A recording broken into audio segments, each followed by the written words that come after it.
Hey, what up? Welcome back to another quick Flutter tutorial. I haven't made a game in a really long time, so I want to show you how to code this math game that I've been working on lately. It's a really simple game that starts from 1 plus 1, and if you get 5 correct in a row, then you level up the difficulty to double-digit addition, and then level up again to multiplication and so on. Also, if you get a question wrong, then you start your streak again. So let me show you how to create a game like this using Flutter. So I've opened up a brand new Flutter project, and just to keep everyone on the same page, in my main function I'm running my app, which is giving us this home page, and this one is just a stateful widget returning a blank scaffold. So you should just have a white blank app like this, and we can start coding from here.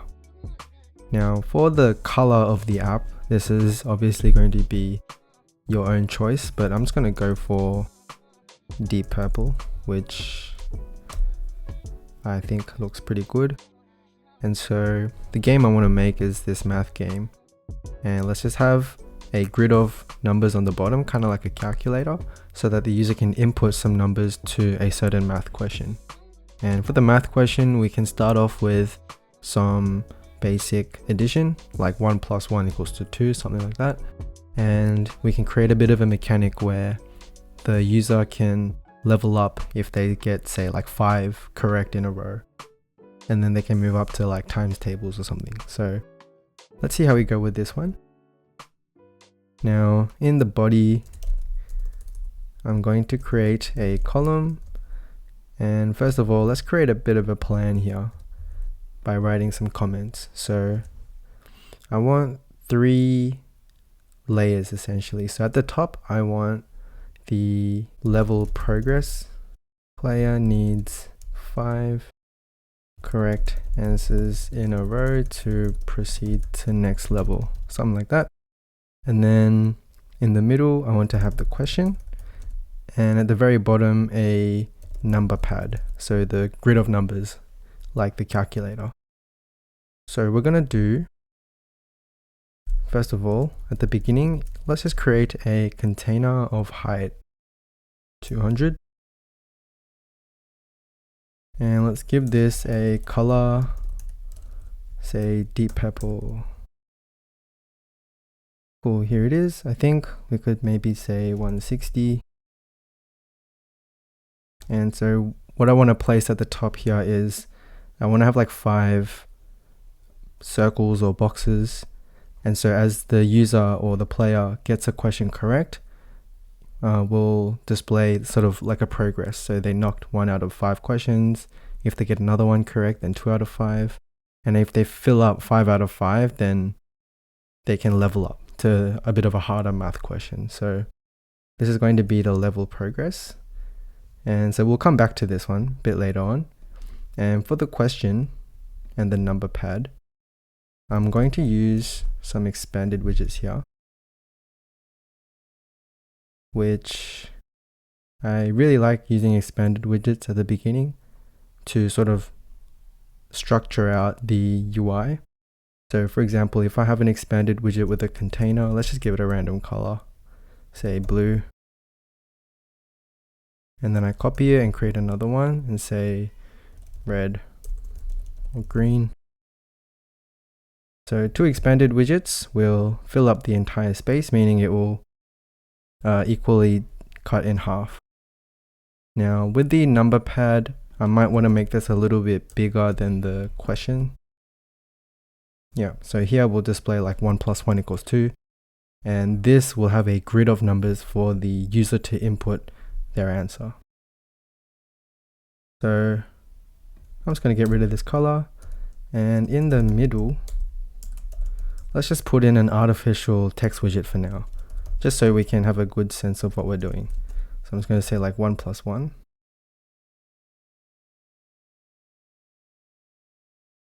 equals .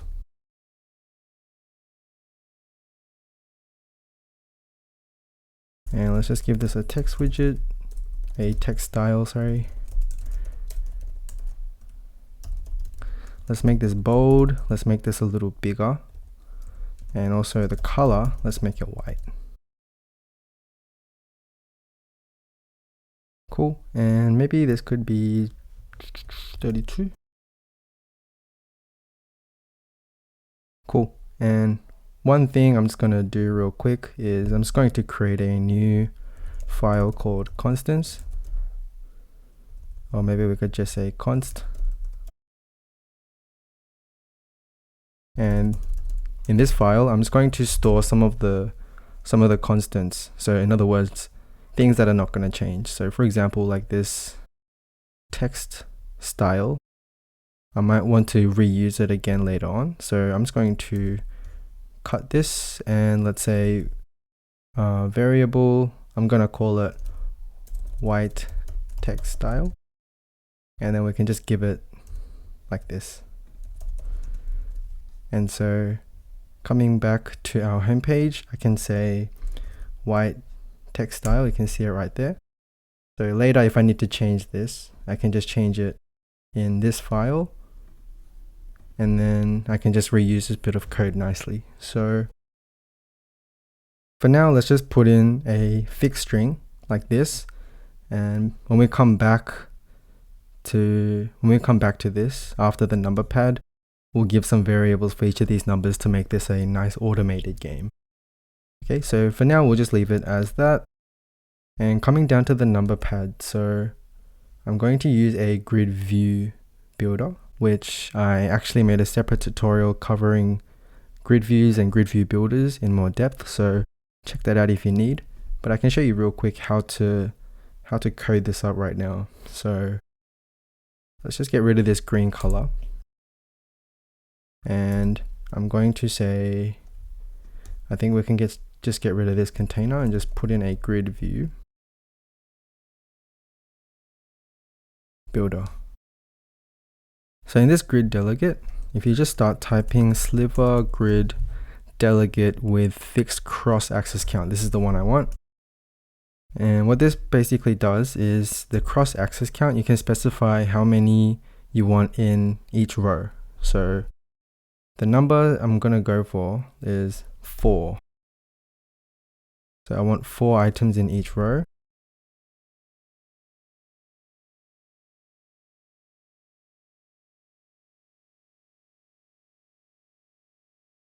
And just so we can see what's going on with the grid, I'm just going to return in a simple container. And let's just give it a color as well.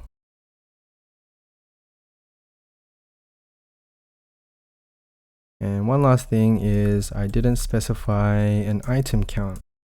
So I'm just going to put in a random item count for now, and I just want to see what this looks like.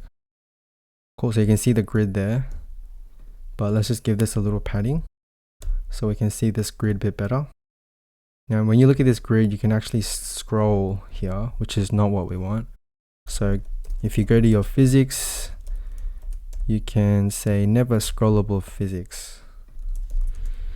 And so if you save this, then yep, we can't scroll. Cool, now for the numbers, right? I'm gonna come up to the top and let's create the number pad. So I'm going to have a list of strings, number pad. And so the way this works, by the way, this index, just to show you if you haven't seen this before, I'm just going to put in a text widget here. And I'm just going to show you what this index is printing out. So if I save this, looks like it's in black. So this is where this constant comes into play. Okay, so you can see with the index, I want to print out or create 15 grids, 15 boxes in this grid rather. And just starting from the top left, 0, 1, 2, 3, 4, all the way to however many you want to print out. That's what this index is doing. Now, the way I want the actual numbers for our keyboard to lay out is I'm just going to get rid of this thing again. And coming back to our number pad list, essentially I want 0, 1, 2, 3, 4, 5, 6, 7, 8, 9. And then here we can have like a clear button, a delete button, and we could put in an equals button as well. So we'll see how we go and how many boxes we'll need. So on the top left, I want 7, 8, 9, and then C for clear. So 4, 5, 6, delete.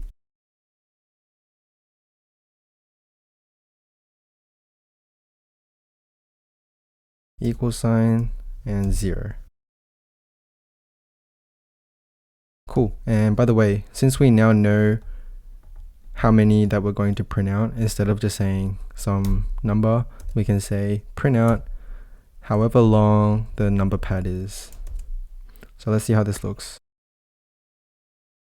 And I forgot to put in a child here. So let's say text widget, now number pad, and the index. So the index is going through from 0 to however many numbers we have. And we're probably going to need to give it a white text style. Cool, there it is. Now let's just center this text widget. Looking good so far. Now, with this bit of code, which is essentially our number key, I'm going to encapsulate this code to make this a bit cleaner so that we can reuse this. So let's just cut this guy. And I'm just going to create a folder called util, which stands for utilities. And in this folder, I like to just create the different custom widgets that we create along the way so that we can reuse them later on. So this one is called a number key.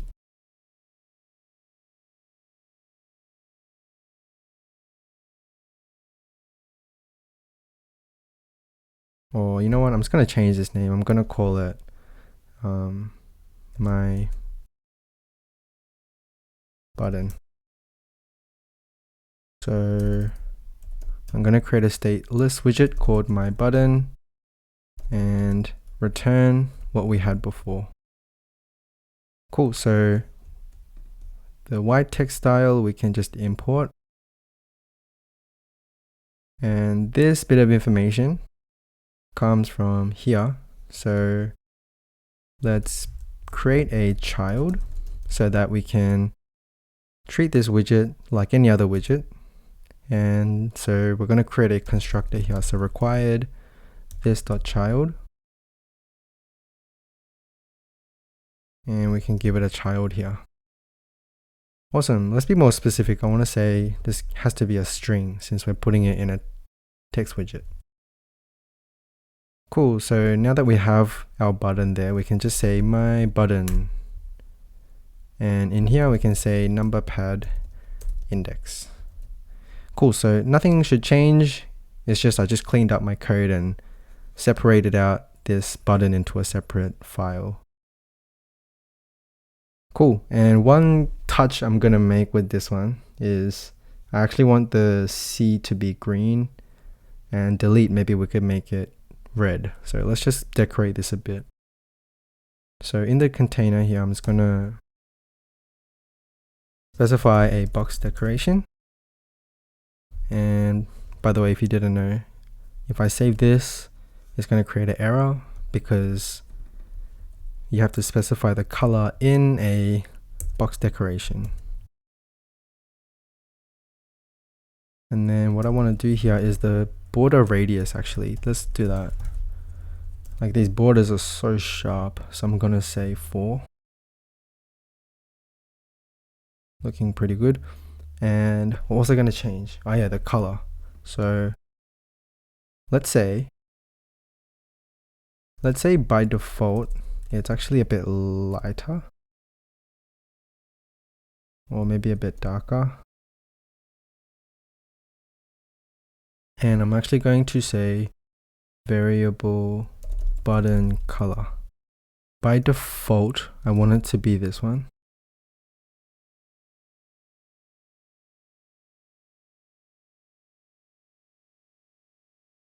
Yep, so by default, I want it to be deep purple with a strength of 400. But let's say if the child is C, then button color equals to green. Else if child equals to delete, then make it red. And I'm going to do one more check. So else if child is equal to the equal button, then let's make this deep purple. Okay, so if I save this, yep, you can see these are all just deep purple with a strength of 400. And every time or any time that this widget is built, it's just going to check what the child is. So if it's a clear button, make it green, delete, make it red, and equals, make it like a darker deep purple. Okay, cool. So our aesthetic is coming along pretty nicely. And just one last touch, sorry, about the design of this. Usually when you put a padding around a button like this, and each of these boxes have a padding of 4 all the way around, you kind of get this double up effect. So between the 8 and the 9, there's 2 4s going on, like there's 2 paddings. Whereas on the edge of these buttons, it's just only got 4, like only got one set of padding. So one fix I like to do is this actual grid view, just wrap it with a padding of 4 as well. Okay, so everything should be nicely spaced out. Okay, sweet, looking good. So now what I'm going to do is instead of this question mark, let's put in like a little box for the user to type an answer in. So instead of this question mark, right, let's say I'm just going to wrap this text widget in a row, and this is the question. The answer box. So let's say container with a height of, I don't know, 80, maybe a width of 160, color, give it some color. Cool, there it is. Now maybe we could say main axis alignment in the middle. All looking good. I think this width, I think these boxes are a bit too big. Okay, cool. And forgive me, I'm going to actually use a box decoration to make the corners round. I don't know why, but sharp corners just really bug me for some reason. So anyway, let's just quickly put in a border radius.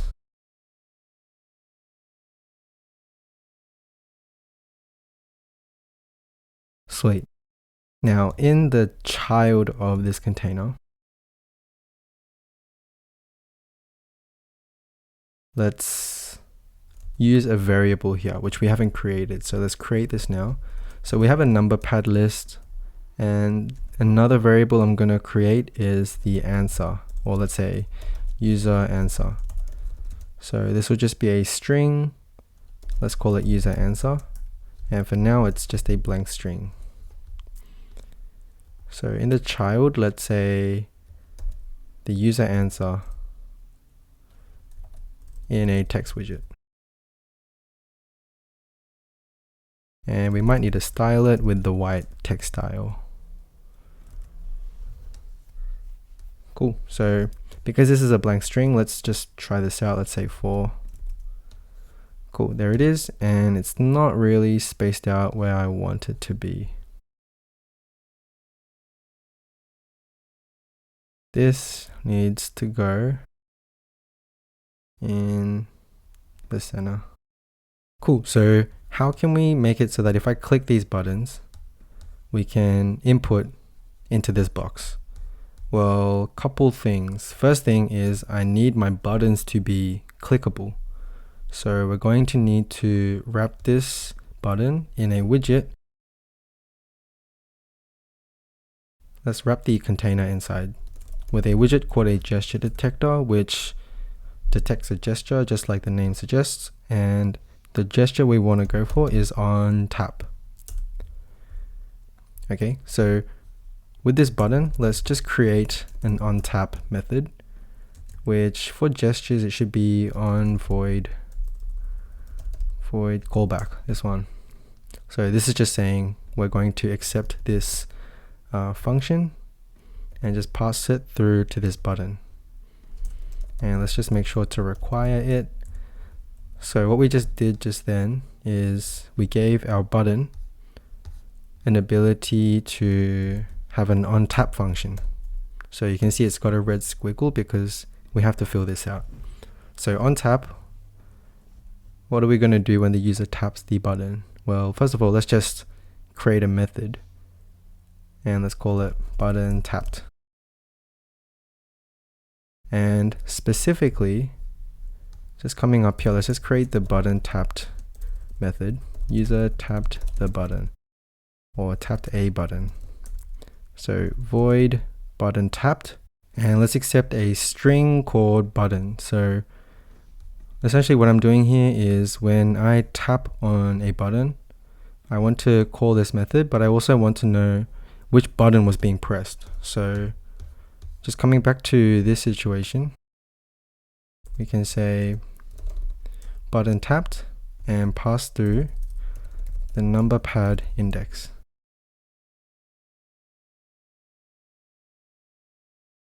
Okay, so this number pad index tells us the child that's been passed through. And so if I click on this, it'll call this method, and we also know the information about what the current button that was just pressed. So let's do a couple things. First of all, I don't want anything in the user answer, so just blank at the beginning. And let's just do something simple. If I tap on this button, I want 9 to appear. If I tap on 8, I want 8 to appear. So how should we do this? Let's say set the state and user answer plus equals the button. So if you're not sure what this notation is doing, it essentially just means user answer equals user answer plus the button. So just adding a button to myself. And so this is a common operation that you're going to find in coding. So a shorthand way of doing it is just plus equals button. So we're just going to add it on. So let's just see how this looks. Yeah, so now I can put 9. And if I put 8, I want whatever's in the user answer, but then just add on the button that I clicked on. Now there's some error handling for us to deal with, which is the user can just keep putting numbers in. So let's put a bit of a cap. I want to say if the user answer dot length is smaller than 3, then you can put an answer in. So you can put a maximum of 3 numbers in.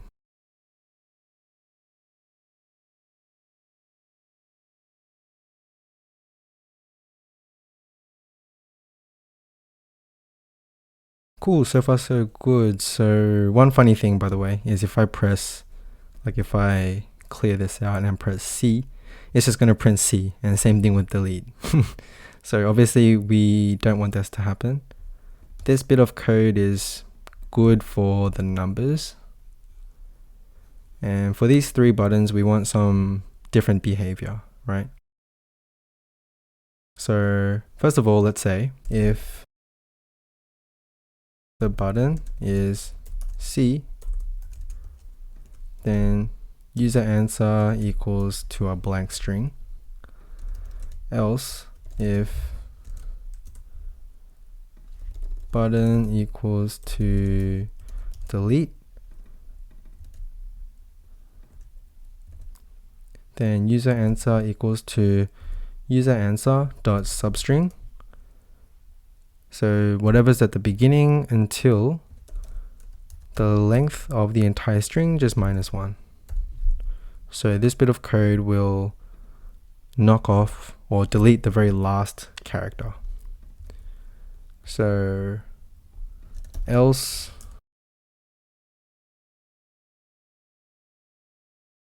Else, if user answer.length is less than 3, then do our usual business.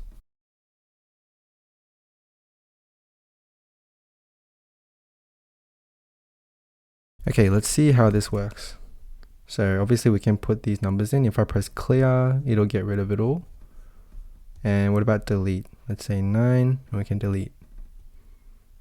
And we can delete. Cool. Now, one thing I just want to make sure is if you press delete when there's nothing in there, you will get some errors like this thing. And that's because there's nothing to delete.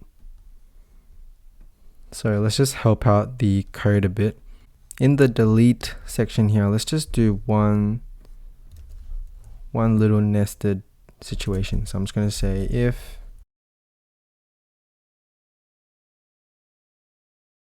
user answer is not empty, then take one off. So let's just try this one. So if there's nothing in there, you can just press delete and it doesn't give us any errors, which is looking good. Now that brings us to the equals question. So now let's check. If we ask 1 plus 1 and we put 2 and I press equals, then let's check if it's correct. So right now it's just printing the equals button, which is not what we want. Let's say just check at the very beginning.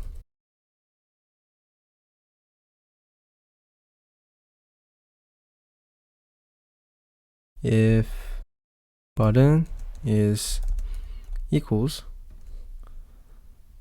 then calculate if user is correct or incorrect.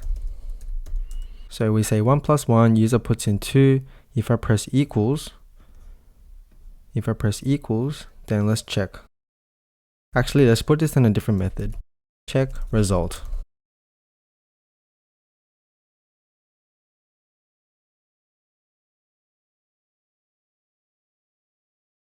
Check if user is correct or not. So void check. Cool. So now we can just fill out this method. And for us to fill out this method and check if this 1 plus 1 is indeed 2, this 1 plus 1, it cannot be in a fixed string like this. This is the point at which we assign a different variable for each of these numbers, which is useful for us later on because then we can just automate this process and let it spit out random numbers. So you can just play this game forever. So what I'm going to do is I'm going to say question, or let's say number A and number B. So I'm going to say integer number A is 1, integer number B is 1 as well. So now we can say, instead of fixing this string, we can say number A to string plus number B to string equals. So 1 plus 1 is still there, but now we have access to the actual number, like number A is 1, number B is also 1. Which means when I do this check result, I can actually check, okay, if number A plus number B equals to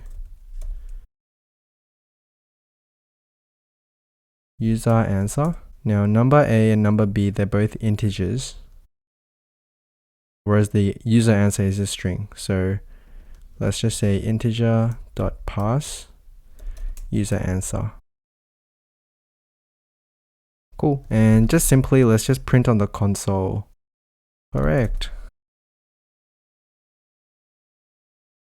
Otherwise, print incorrect. So let's check this out. So this is my console. 1 plus 1 equals to 3, first of all, equals. And it's incorrect. What about 2? It's correct. Cool, so it looks like our code is working nice and easy. Sweet. Now instead of just printing to the console whether the answer is correct or not, we should create an alert dialog box to alert the user about this result.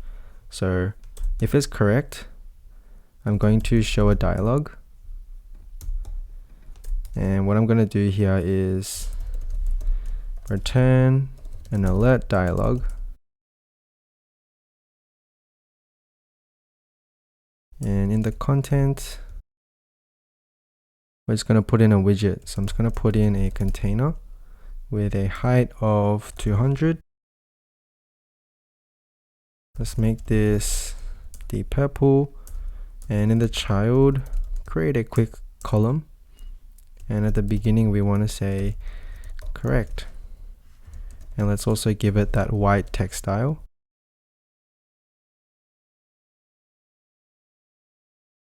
And we also want to have a button to go to next question. So let's create a button here real quick. So I'm just going to create a container. And in the child, in the middle, I want to use an icon. And for this one, I want to say arrow forward.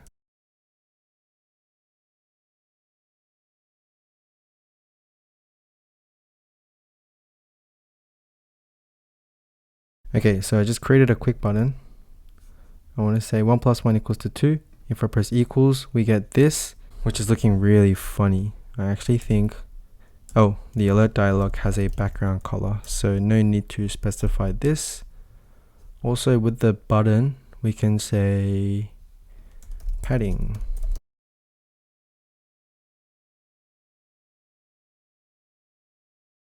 Let's actually get rid of this center widget.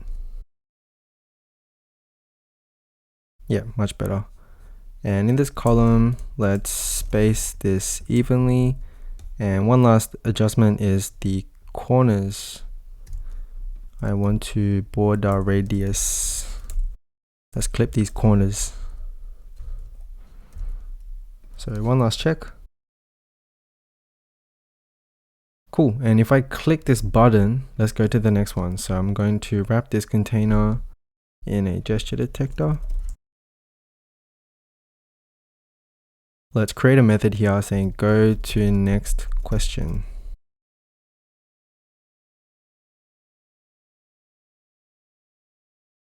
Void go to next question. And so if the user clicks on this, we want to navigator.of context pop. So that's going to dismiss this dialog.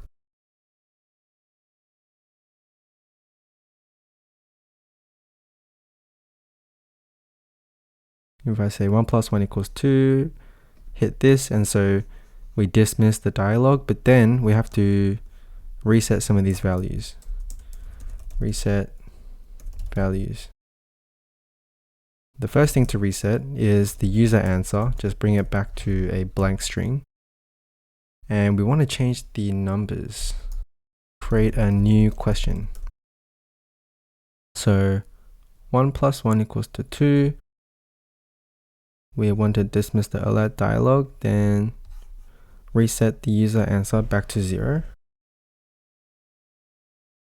And create a new question. Cool, so to do this, I'm going to have this thing where we can create random numbers. So this is in the Dart math class, I'm pretty sure, but we can say variable random number is an instantiation of random. And let's see if we can import this. Yep, there we go, the math. And this random number is really cool because we can say number A is equal to random number next integer and create the cap. So what's the highest number that we can pick? Let's just say anything less than 10. And same thing with number B. Get any number that is less than 10. Okay, so let's see if this works. So 1 + 1 = 2, 2, and then we get this correct. And if I go to the next question, then sweet as, we can generate a new answer. And this, the way we wrote our code, it should make this automated, right? So 5 plus 6, let's do a quick check. 11, correct. 11 again, correct. 8, correct.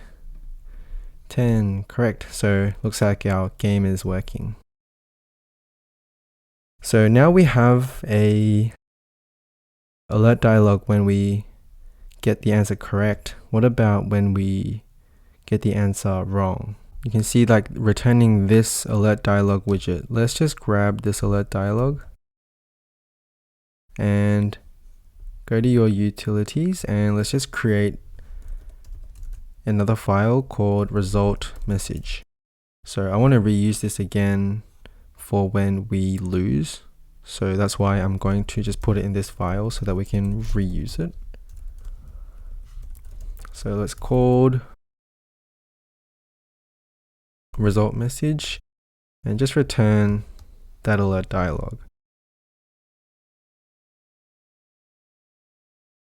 And when you do this sort of encapsulation, you want to think about what's going to change from button to button or from alert dialog to alert dialog.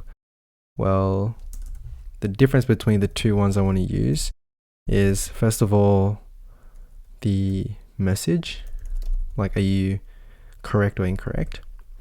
And also I want to have a void callback for the on tap. And finally, let's just give it an icon as well.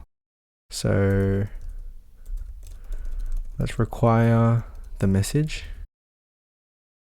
Let's require an on tap.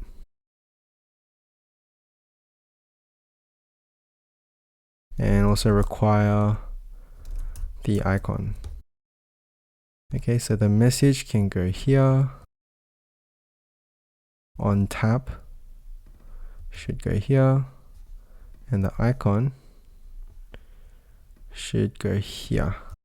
So now if we come back to the home page, we can now return the result message and press tab to import it all.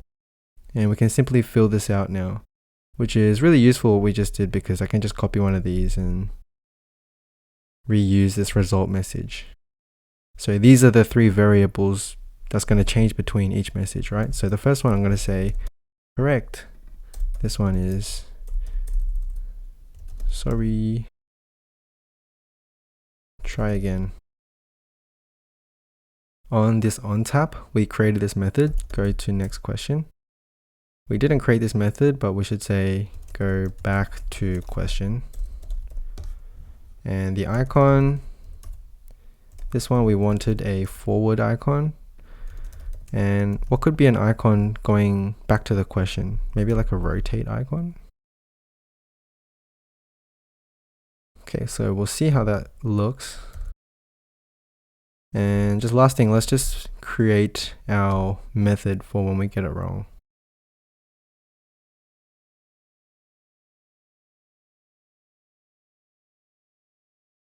So when we want to go back to the question, first of all, we want to dismiss the alert dialog.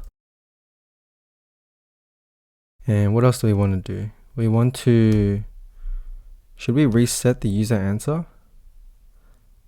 No, we'll just keep the answer there so the user can delete their answer and at least see what they inputted before. And I think that's it. Let's just check this out. So 1 plus 1, if I get it right, is correct. Let's go to the next question. 4 plus 5, let's say 3, which is clearly wrong. Sorry, try again. Cool, that's where our rotate button is. So go back. And we're going to have to input the right answer. And there we go. Sweet, so it looks like the basic mechanic of our game is now working. So I'm just going to leave it at there. That's all I had planned for this video. I'll link the code for this game that you saw in the tutorial in the comments below, so you guys can play around with it. And if this game is something that you're interested in, I actually developed it much further and have different levels. So I showed you in this tutorial how to do level 0, the single digit edition, but I made a lot of levels, and also I made it so that you need to get 5 in a row to go to the next level. So I've developed this app a bit further. So if there's something that is interesting to you, then you can get this from my Gumroad for $4, very cheap. So if this was helpful and you want to support me so that I can continue creating tutorials like this, then that would be much appreciated. But I hope you learned something, and if you have any questions about any of this stuff, then let me know below and I'm happy to come around and hang out in the comments. So other than that, thanks for watching and I'll catch you guys in the next one. Peace!